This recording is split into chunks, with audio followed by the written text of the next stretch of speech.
Buenos días, buenas tardes y buenas noches. Bienvenidos una vez más a Amigos TIC, el podcast de tecnología, innovación, emprendimiento y transformación digital, que como todas las semanas un grupo de amigos se reúne aquí para conversar sobre estos temas que tanto nos gustan.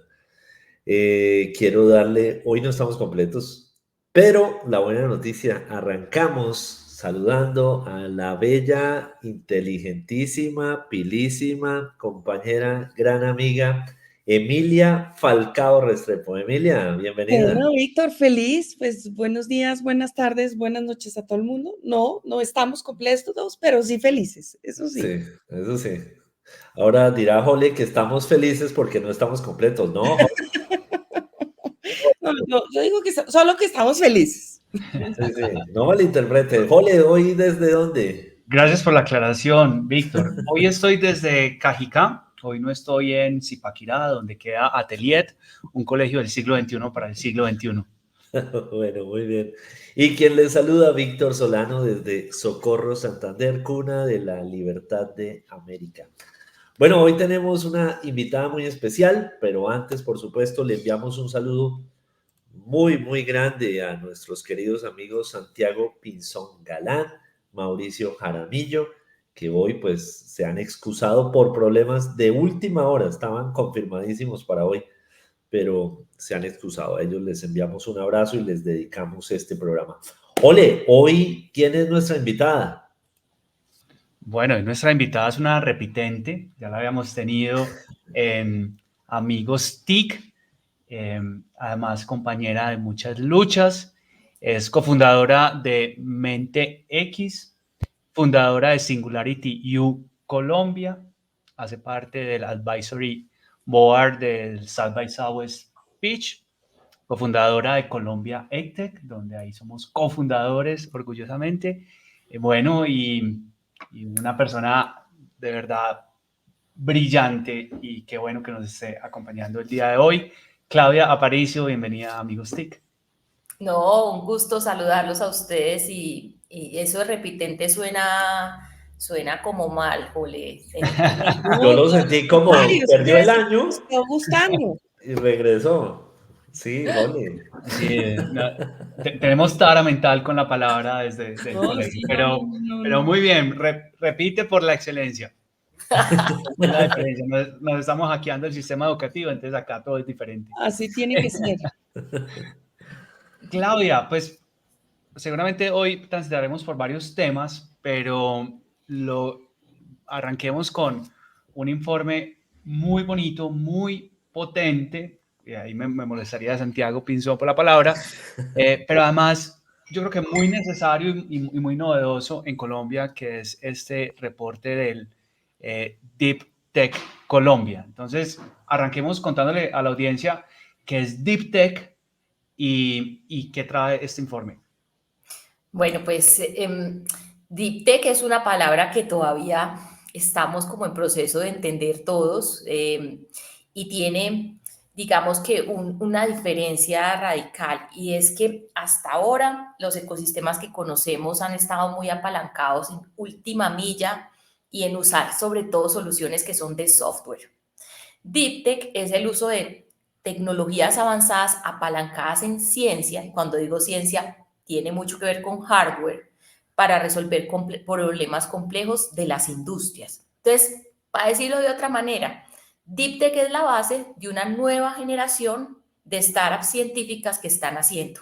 Y tiene un superpoder y es que más que mejora incremental o exponencial en términos de llegar a grandes mercados, lo que dice es, oiga, las industrias han funcionado de una lógica, digamos, de escalabilidad, de revolución industrial, y Deep Tech viene en un momento de cambio climático, en donde nos estamos retando mucho, donde hablamos de crecimiento, a decir, hay otra manera de hacer los negocios. Entonces, cuando uno piensa en Deep Tech, está hablando de tecnologías como la biotecnología, que es la reina del Deep Tech, que se complementa con inteligencia artificial, con Internet de las cosas, con robótica, porque les decía que tiene mucho que ver con hardware y que a diferencia de las industrias basadas en software, tiene un poder de imaginarse de manera radical cómo van a ser industrias como por ejemplo la energía, en donde uno dice, estamos hablando de otros tipos de sistemas, de control en el consumo, o por ejemplo, la salud, porque estamos hablando de predicción, estamos hablando ya no de prevención, sino de saber desde antes que nos enfermemos qué nos pasa, de todo este tema de vacunas, de muchas soluciones de este tipo, o por ejemplo en alimentos, cuando uno piensa en Deep Tech se imagina carne de laboratorio. Entonces, si ustedes ven, es muy, muy, muy revolucionario. Y pues a Colombia todavía le cuesta trabajo pensar en eso porque no nos creemos que somos capaces de hacer esto. Pero por otro lado, somos los reyes de la biodiversidad en el mundo. Somos el país más biodiverso del mundo. Y biodiversidad está perfectamente ligado al aprovechamiento de estas tecnologías. Y por eso es que lo quisimos traer a la mesa. Claudia, bueno, como bien dices, a Colombia le cuesta trabajo, pero es que siempre, cuando empezamos todas estas cosas, siempre nos costó trabajo. Yo creo que todos los que estamos aquí hemos sido de alguna manera quienes hemos impulsado distintos temas. ¿Cómo estás trabajando en Colombia para impulsar, para que entendamos lo que significa Deep Tech y cómo podemos ayudar además? Pues eso ha sido súper bonito porque lo que cuando empezamos a decir, este es nuestro potencial, o sea, cuando uno oye historias como, miren que eso no es menor, ¿no? Medellín se volvió distrito de ciencia y tecnología el año pasado, en Bogotá está construyendo un distrito de ciencia y tecnología, el gobierno nacional habla de que somos potencia de la vida, cómo podemos hacer una bioeconomía. Entonces, cuando uno empieza a hablar de todo esto, parece que estuviéramos arrancando de cero. Y cuando hicimos el reporte, lo más interesante fue descubrir que ya hay startups deep tech muy interesantes, muy potentes, con plata en el mercado colombiano, que era algo que el BID en su reporte que había sacado el año pasado no aparecía. Entonces, ¿por qué te cuento esto? Porque cuando uno dice trabajemos en red, lo que nos dice el reporte es, pues, primero, hay con qué. O sea, hay 32 startups identificadas muy interesantes. Entonces, mi mensaje es, trabajemos en red para volcarnos alrededor de ellos y hacerlos exitosos, ¿sí? Y uno dice, ¿qué deberíamos hacer? Necesitamos, sobre todo, movilizar capital de riesgo. Y movilizar capital de riesgo implica educar tomadores de decisiones. Entonces, y cuando uno dice, y necesitamos que nazcan más startups, ¿y eso qué significa? Universidades. Porque en Deep Tech los emprendedores, nosotros les decimos sciencepreneurs. ¿Y quiénes son? Son científicos que se tienen que ir a casar, a hacer matching con emprendedores de negocio. Entonces, este es un ecosistema muy sofisticado en donde no es simplemente una aceleradora, un fondo de inversión, ¿cierto? Sino que es un sistema de colaboración, laboratorios, protocolos, universidades como protagonistas del talento. Y todo eso no pasa de manera normal. Nos pusimos a estudiar muchos ecosistemas. Argentina es la estrella del ritmo de la región, ya ranquea número 10 en el mundo.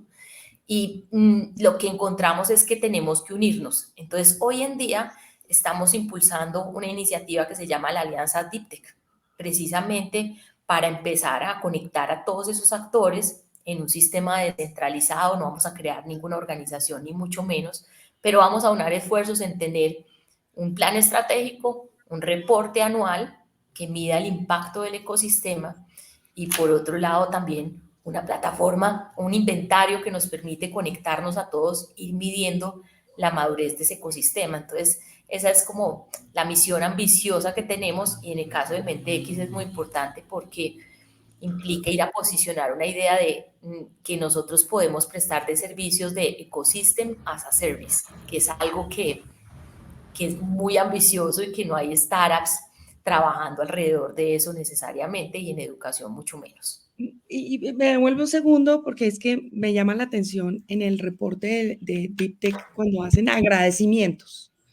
Y esto es una combinación maravillosa porque es justamente de eso que estás hablando. Entonces hay un agradecimiento a la ANDI, a ProAntioquia, al Instituto von Humboldt, al Tech Innovation Group, a SCUN, a Rotor, Universidad Nacional, a Elkin Echeverry. O sea, es justamente un ecosistema en donde no es solamente un sector impulsando, sino justamente de lo que tú estás hablando. ¿Qué otro sector hace falta ahí? No, los corporativos son muy importantes.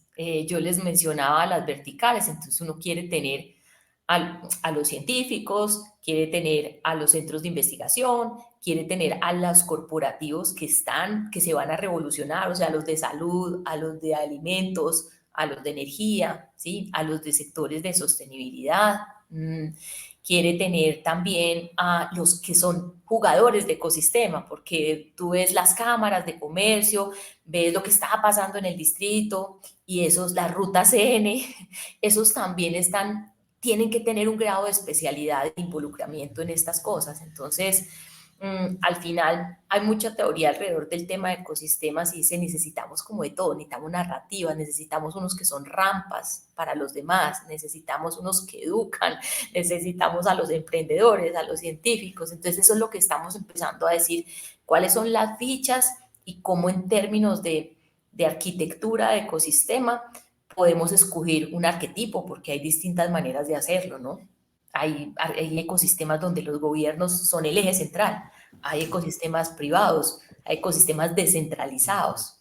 Entonces, hemos estado estudiando mucho cuál puede ser la mejor manera de hacerlo en Colombia. Claudia, en términos de todos esos actores, de todos esos ecosistemas a la vez que se van articulando, ¿cuál es tu sensación sobre aquellos que son más resistentes y aquellos que, por el contrario, dicen, pero vamos tarde?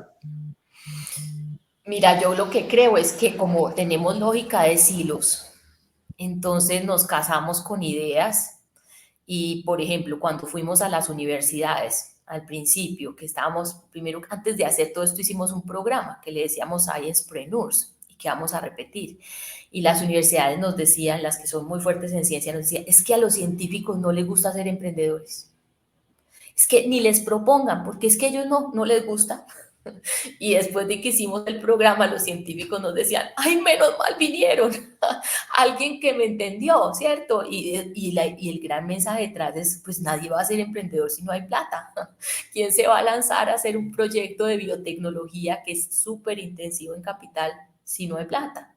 Entonces, lo que yo siento es que a todos les pasa un poquito ese efecto que yo te estaba comentando, Víctor, y es cuando la gente descubre el otro lado de la moneda, se emociona, ¿cierto? Cuando los empresarios ven lo que puede hacer un Sciencepreneurs y ve el nivel de sofisticación que tienen esas soluciones y la potencia, dice, ¡ah! Como bien, descubrí pues que el agua moja, o nos pasa con los institutos. Hay unos PhDs en Colombia que ustedes no se imaginan, o sea, con unas capacidades, acá en Bogotá, por ejemplo, es el IPIS, que es el Instituto de Biotecnología y de Medicina Personalizada de Celular. Ellos son unos genios y el otro día estábamos en un panel y me decía el director, qué emoción todo eso que usted me contó. Yo decía, pero por Dios, si usted es el PhD, postdoc, o sea, todo lo que uno quiera, pero es simplemente que es un ecosistema donde esos silos es como que tienen atrapadas a cada uno de los jugadores y no les permite ver las otras partes y las otras fichas que construyen Y hay drenajes y se irrigan y se empapan del otro. Sí, entonces los empresarios que te dicen, no, es que no hay deal flow, yo voy a invertir en deep tech, si es que no hay en qué, yo tengo que ir a buscar startups afuera y se las muestras y dices, wow. Entonces es un montón de ideas preconcebidas por falta de conocernos. Sí, nos falta que realmente juntemos puntos. Total. Sí, y acá siguiendo con el tema, hay una parte que habla precisamente de los doctorados y muestra por un lado que, según entiendo, ha venido creciendo el número de personas que estudiamos el doctorado, pero la mayoría se están dedicando es más a la docencia, a la investigación académica y muy pocos están yendo a crear empresa. Probablemente por el mismo sistema. Es cuando uno está en una universidad fácil lograr, o relativamente fácil lograr una beca para estudiar el doctorado y que te reconozcan el doctorado.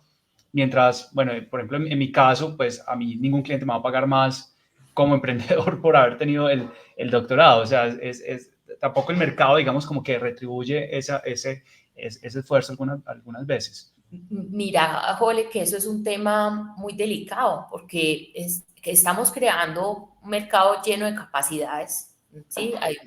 Hemos potenciado mucho el número de doctores en Colombia, pero lo que nos dice eso es que no hay empleos para ellos. O sea, yo lo pongo del otro lado, tú pones una cara de la moneda, es, claro, ser PhD y estar en la academia tiene retorno, ¿cierto? Entonces mejor me quedo ahí. Ese es un lado. El otro lado es que si yo me voy a ir a la industria, es que no hay trabajo. O sea, ser PhD es tener un alto riesgo de ser desempleado en este país. Que no lo reconoce.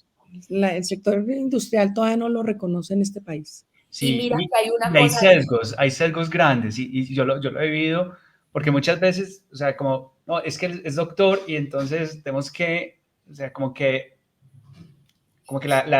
no sé, como que la conversación no va a fluir de la misma forma que con el resto del mundo, o sea, como que hay unos sesgos ahí muy fuertes cuando las personas ya tienen el título, ¿no? Sí, el sesgo es y que lo vamos a poner a hacer.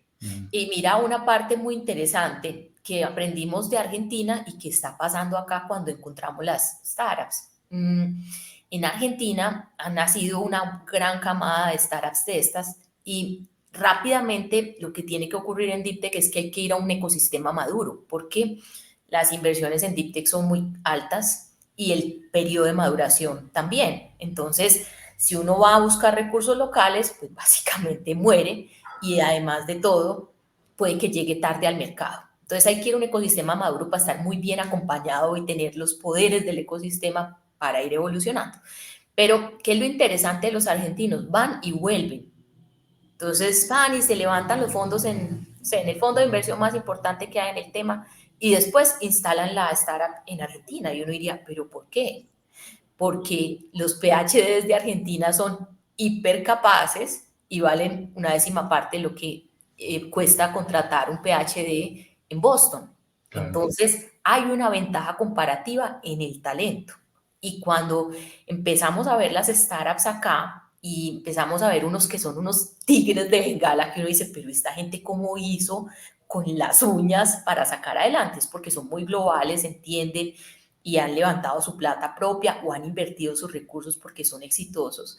Y pasa lo mismo, es una diáspora de Colombia que se viene para el país y dice, es que me queda más, si tengo alguna oportunidad de triunfar es instalando mi operación allá para que efectivamente nos rinda más la platica, como decimos nosotros.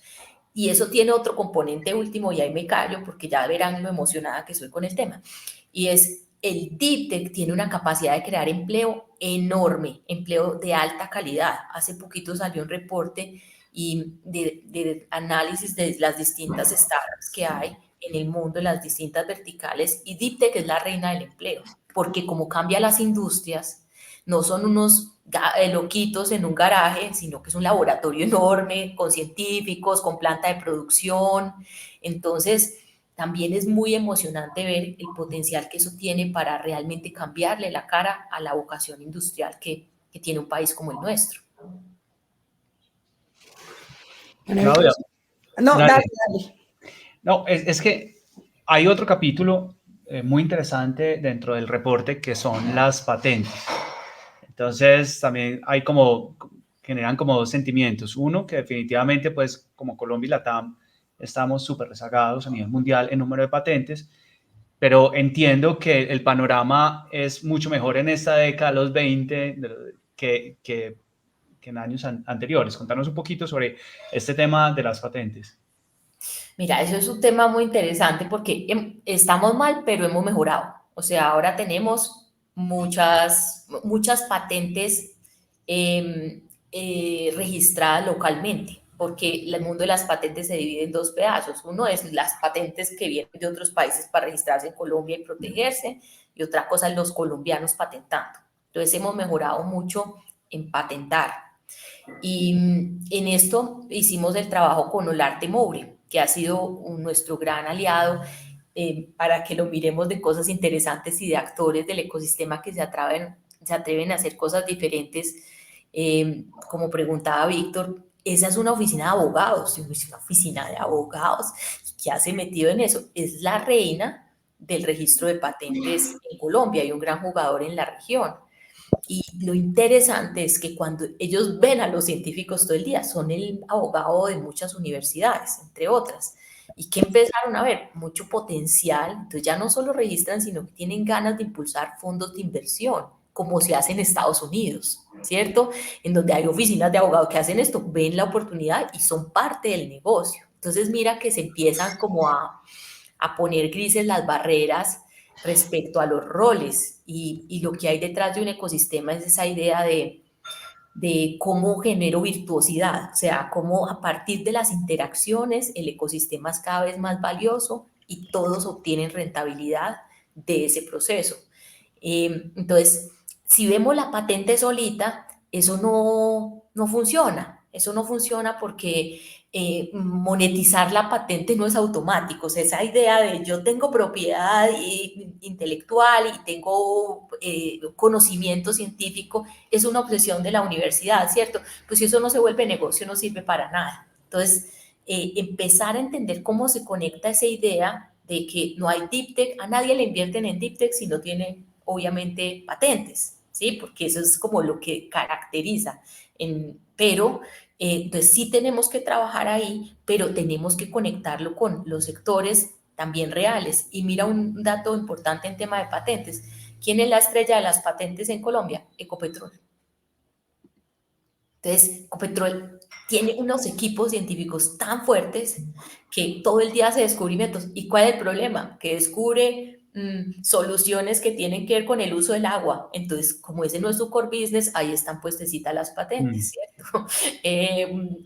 Aplicaciones para la agricultura, pues no se pueden poner a hacer eso, ahí están las patentes. Entonces empiezan a ver esas lógicas de cómo hago yo realmente technology push para que otros cojan eso que tengo, lo cedo y para que eso se vuelva negocio, que también es parte de ese mindset que necesitamos en las universidades.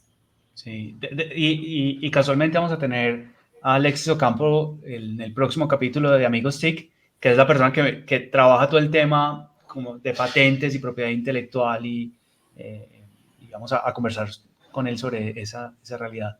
Va a estar muy bonito. Buenísimo. Claudia, decías que la importancia de los corporativos. Si hoy un corporativo quiere decir, bueno, yo quiero entender esto, yo quiero hacer parte de ese ecosistema, quiero armar un equipo, integrar, juntar puntos, ¿por dónde comienza?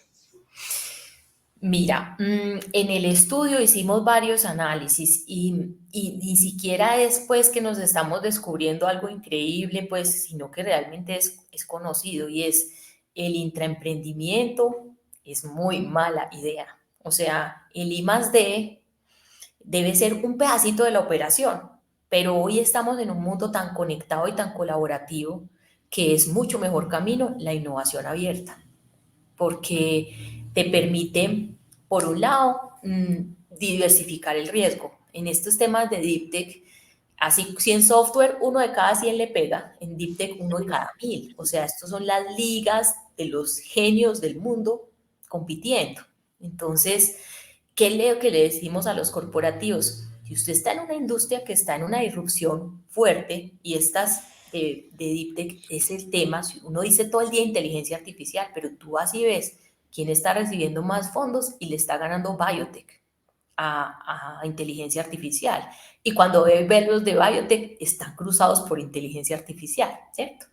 Entonces, ¿qué les digo yo? Si usted está en una industria que se está moviendo muy rápido, es mejor que se deje de andar pensando en intraemprendimiento porque va a llegar tarde. Es mejor que piense en innovación abierta y Colombia tiene un reto enorme de mover recursos de capital de riesgo corporativo. En el reporte dice que tenemos 23 corporate venture capital que tienen potencial para invertir en Deep Tech. Eso no es nada. O sea, básicamente son los paisas. Los paisas y por ahí otros poquitos en Bogotá, que en el mundo paisa, y esa es una característica del ecosistema, ellos sí ven algo y lo abrazan, o sea, hay emoción por el riesgo, por la aventura, por hacer algo nuevo. los corporativos nuestros todavía son muy, muy, muy temerosos. Y lo otro que yo les diría es, no hay que hacer todo. Entonces también mucho de lo que oímos en los corporativos es que yo solo quiero invertir en este pedacito, ¿cierto? Pero es que en Deep Tech hay que, como dicen los gringos, desrisquearse. Entonces es mejor invertir en otro fondo grande, aprender toda esa idea de fondos, ¿sí? Porque estos CVCs necesitan una capacidad científica tremenda para saber si en lo que van a invertir realmente es competitivo a nivel global. Entonces, yo creo que la historia va por ahí, Emilia. Primero, me encanta, yo veo unos que están contratando PhDs de todo. Hay que tener ese lado robusto adentro, pero hay que priorizar innovación abierta. Hacer concursos, unos premios de 10 millones de pesos para temas de soluciones hipercomplejas. No sirve para nada. Ahí es que hacer modelos, por ejemplo, de client venture, o sea, vea algo increíble y haga negocios con esas startups, métala en su cadena de valor, haga que pueda tener clientes, jugadas mucho más ecosistémicas, y eso a los corporativos les cuesta. Sí, yo creo que los modelos de CVC están hasta ahora en el imaginario de muchos corporativos. Y hay mucho miedo, imagínate, y hablando tú que estás en universidades y que además hablas todo el día con los rectores y los puedes evangelizar. En Estados Unidos, las universidades invierten entre el 8 y el 15% de sus endowments en capital de riesgo. Y sobre todo le apuestan a ciencia, porque es que lo coherente, si producen ciencia, ¿cómo no van a apostar sus recursos a las nuevas empresas de No, ciencia? aquí somos demasiado conservadores para, incluso para temas de private equity, todo. Hasta ahora está empezando a...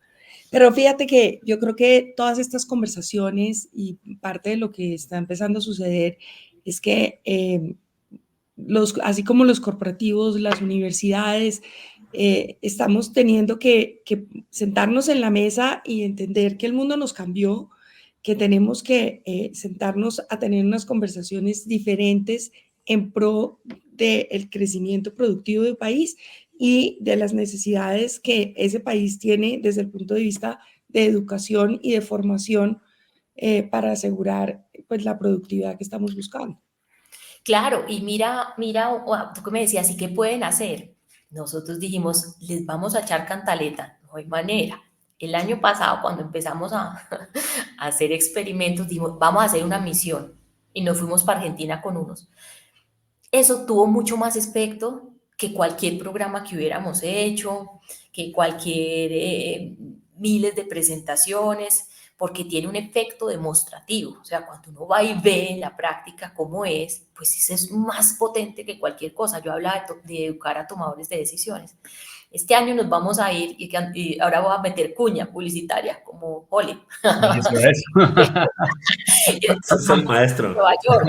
Vamos a hacer una misión Deep Tech a Nueva York a ver ese ecosistema que se construyó en la lógica de alianza público-privado. O sea, el Estado de Nueva York y la ciudad de Nueva York le están le metieron el primer chequecito de $1 billón para imaginarse esto. Pero hoy en día, lo que me emociona, y ahí acabo la cuña, es que entendieron que todos se tienen que comportar como banqueros, o sea, nadie más capitalista que Nueva York, pero también ellos son el número 1 de PhDs en ciencia en Estados Unidos. Y entonces, ¿qué hacen? Pues le están apostando a su gente y tienen un fondo soberano en donde los privados y los públicos se sientan y todos hacen los follow-ons de las inversiones. Es súper interesante ver un gobierno que se comporta como banquero, a universidades que se comportan como banqueros y a banqueros que ponen el sello para decir, este es el due diligence, Morgan Stanley ya lo hizo. Nadie vuelva a preguntarle a las startups 20 veces lo mismo, lo que hay que hacer es acompañarlas. Entonces, ese tipo de cosas es en donde estamos trabajando más, en esos espacios que generan confianza, que inspiran y que dice uno, bueno, va a coger fuerza porque otro fue capaz de hacerlo, así sea por el poder de la envidia, me voy a movilizar hacia adelante. Espectacular. Muy bien, y hacemos en este momento una pausa en Amigos TIC para oír al maestro, al gran Víctor Solano, que va a pensar en voz alta. Bueno, muy bien. Pues En una época en la que estamos dominados por los reality shows en la televisión, donde la audiencia vemos que se sumerge en un mundo prefabricado de glamour y de drama, pues surge la preocupación del impacto que esto pueda tener en la percepción de la realidad. Eh, Vemos cómo a diario las audiencias se sumergen en esto, los que escapan, por supuesto, hay quienes escapan a plataformas OTT y a otras formas de entretenimiento, pero todavía grandes masas se quedan pegadas a este tipo de contenidos en los que adicionalmente los participantes, sus intervenciones son editadas para que solo algunas de sus emociones y de sus reacciones lleguen a la pantalla, al hogar de cada uno de los televidentes en nuestros países. Pero mientras tanto, la verdadera realidad, la de que tiene menos glamour y mucho de conflicto en lo social, en lo económico, en lo político, en lo cultural, pues a veces parece relegada a un segundo plano. Eh, por supuesto, sabemos que la televisión es un negocio, pero preocupa cuando su cuota de responsabilidad, que son los noticieros, también es permeada en un 90% de su espacio para la promoción de este tipo de contenidos de los realities. Yo creo que es necesario reflexionar sobre el impacto que esto tiene. Los medios tienen una responsabilidad, por supuesto, dentro de las funciones está la de entretener, pero también está la de informar y la de educar. Esos porcentajes lo decide cada empresa privada. Pero las audiencias tenemos a su vez una responsabilidad enorme con la elección de los contenidos, con cómo acompañamos, por ejemplo, a nuestros hijos para presenciar los distintos contenidos y para orientarlos hacia contenidos que puedan llegar a ser más interesantes. Cuando nos sumergimos en esa burbuja, nos escapamos tanto de todo ese conflicto, que también hay que entenderlo, como de estas oportunidades como las que nos ha relatado nuestra invitada de hoy. Ese mundo del Deep Tech, por ejemplo, como el del emprendimiento y de la innovación, también están allí afuera. ¿Qué debemos hacer? Esa es una pregunta que les dejo a todos ustedes. Muchas gracias. Muy bien, querido. Bueno, muy importante, me parece que es una reflexión y gracias, Víctor, porque creo que es de algo que muchos pensamos, sentimos y no decimos. Así es que gracias. Bueno, bien. Claudia, una cosa bien importante y es que en el reporte hablan del rol crucial de la innovación del Deep Tech en esa transición hacia una economía sostenible y hacen un especial énfasis en todo lo que es salud, energías limpias, diversidad. ¿Por qué no nos profundizas un poco en cómo esto lo podemos volver realidad en Colombia?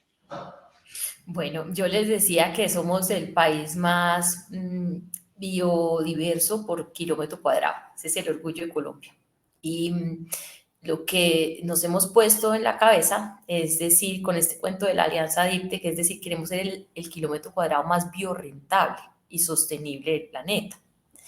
¿Y cómo se pone eso en la práctica?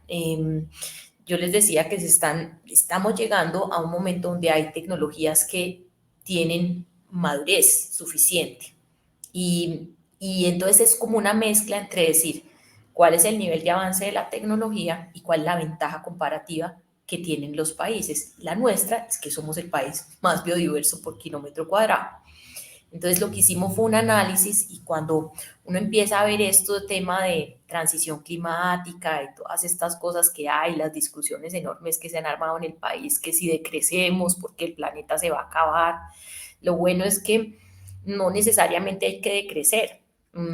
Colombia tiene la ventaja, como les decía, de ser biodiverso y de tener unas tecnologías que están avanzando mucho. Y en este mundo se llaman el Green Premium. ¿Qué quiere decir eso?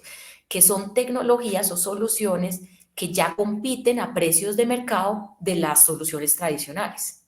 Porque cuando uno, imagínense carros eléctricos, ¿cierto? Uno dice, bueno, carros eléctricos en Colombia, pues sí, pero ¿y quién va a poner la plata que se necesita para comprar el carro eléctrico que vale el doble o el triple de un carro tradicional? Ese no es Green Premium todavía, ¿cierto? En cambio, cuando uno habla de energías sostenibles, ¿sí? O cuando habla de control en el consumo energético, eso ya es competitivo, ¿sí? El kilovatio hora de energía solar es más barato en algunos lugares que la mismísima energía tradicional. Entonces, lo que hicimos fue una matriz, identificamos eso, el mango bajito para aprovechar rápido en Colombia es ese energético, ¿sí? Ahorro en el consumo y energías limpias. Y eso va a traer un montón de implicaciones en la red porque hay que distribuir esa energía, hay que almacenarla, un montón de cosas. Y el mango alto es, nosotros somos los responsables de la reforestación, entonces ahí hay unas industrias muy importantes para impulsar, que va más allá de sembrar arbolitos, porque ustedes dirán, ¿y de qué tiene que ver con sembrar árboles? Pues es que hay gente que usa tecnología satelital para mirar si la reforestación funciona y además vende tokens en el mercado de valores para poder transar los arbolitos que están naciendo por compensación, ¿sí? De las emisiones de carbono. Entonces, ahí hay una gran oportunidad. Salud es la joya de la corona, porque yo les decía biodiversidad, pero uno se imagina más allá de ver pájaros y mariposas, que es lo que se le ocurre a uno cuando empieza a ver estas cosas, pues el tema es que lo que significa ser biodiverso es que estamos llenos de moléculas, moléculas inexistentes en otros lugares del mundo. Entonces, la oportunidad en farma es enorme.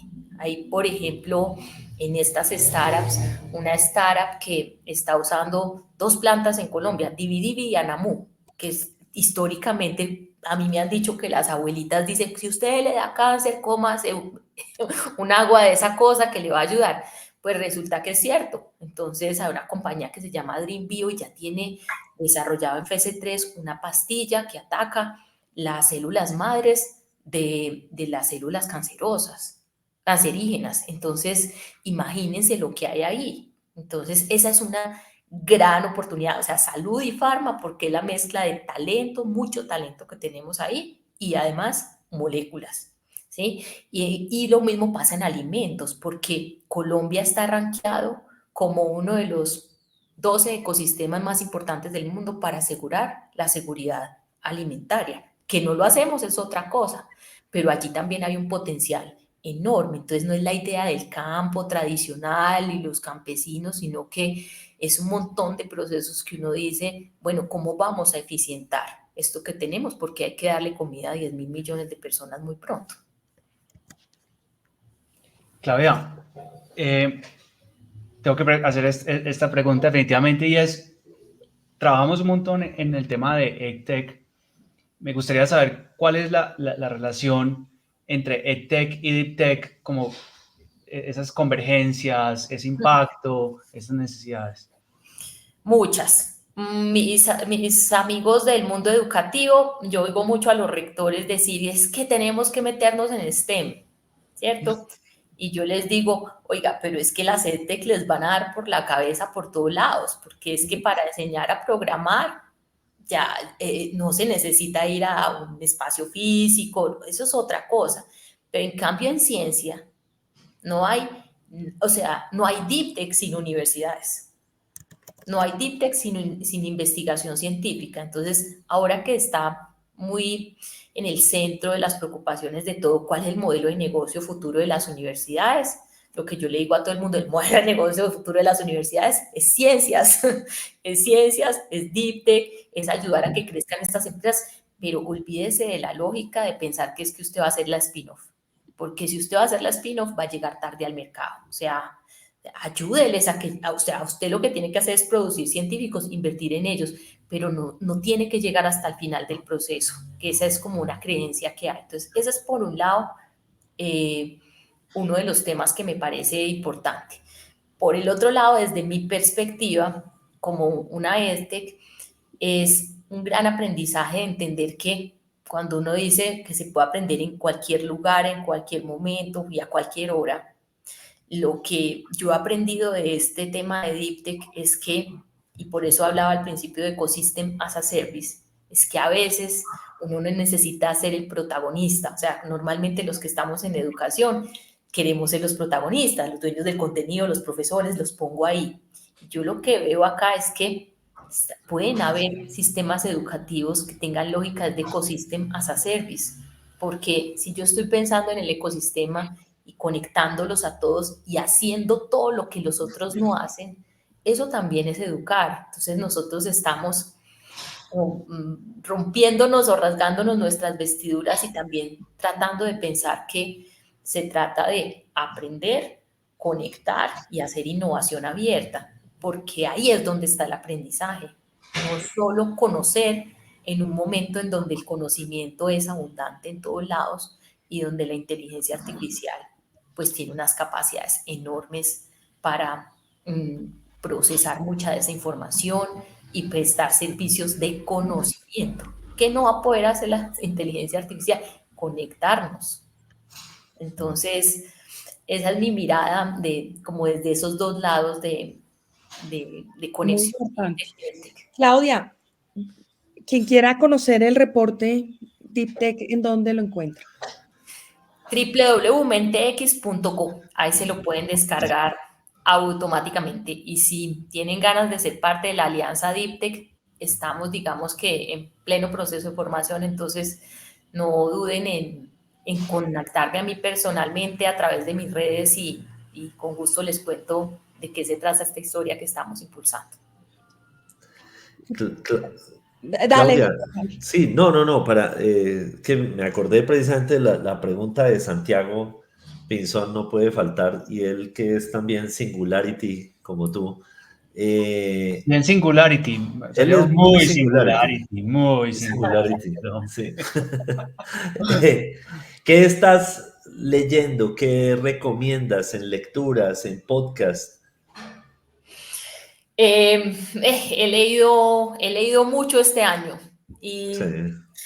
a ver, por el lado de podcast, me gusta mucho algo, si están ahí obsesionados con el tema de inteligencia artificial y estas discusiones éticas, hay un podcast muy bonito que se llama Urbi et Orbis, de dos colombianos, uno científico, otro periodista, uno filósofo y el otro periodista, hicieron 3 capitulitos de inteligencia artificial muy buenos.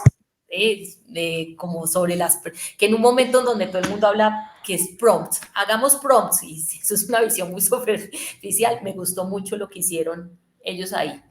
Lo otro es también estaba muy centrada en este momento de transición, en tratar de ser muy humana, entonces estoy incursionando en el mundo de los libros de desarrollo personal, de propósito, de cuidado. El año pasado me enfermé y me gustó mucho el libro que les recomendaría, es uno que se llama The Good Life, un libro que recoge un estudio longitudinal acerca de la felicidad que ha hecho Harvard durante 80 años. Un libro súper, súper espectacular.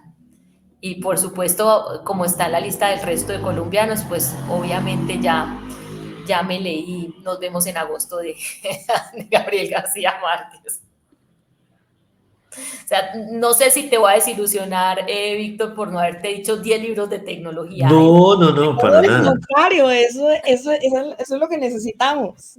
Sí, de hecho a veces precisamente salir de este mundo un ratico y refugiarnos en otros temas es lo que para muchos de nuestros invitados constituye precisamente esa válvula de escape. Bueno, Emilia, ¿tenías alguna pregunta? No, para iba a hacer honor, le iba a hacer el honor a Santiago, pero tú te me adelantaste, maravilloso. Bueno, muy bien. Pues bueno, de esta manera, esta semana tuvimos a Claudia Aparicio, cofundadora de Mentex, y ella sí que ha sido de Mentex abierta durante tantos años, conspiradora de grandes iniciativas y cómplice de muchas otras.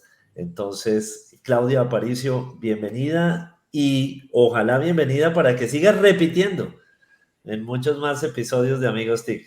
Muchas gracias. Claudia, un abrazo. Gracias. Muchas gracias, un gusto verlos.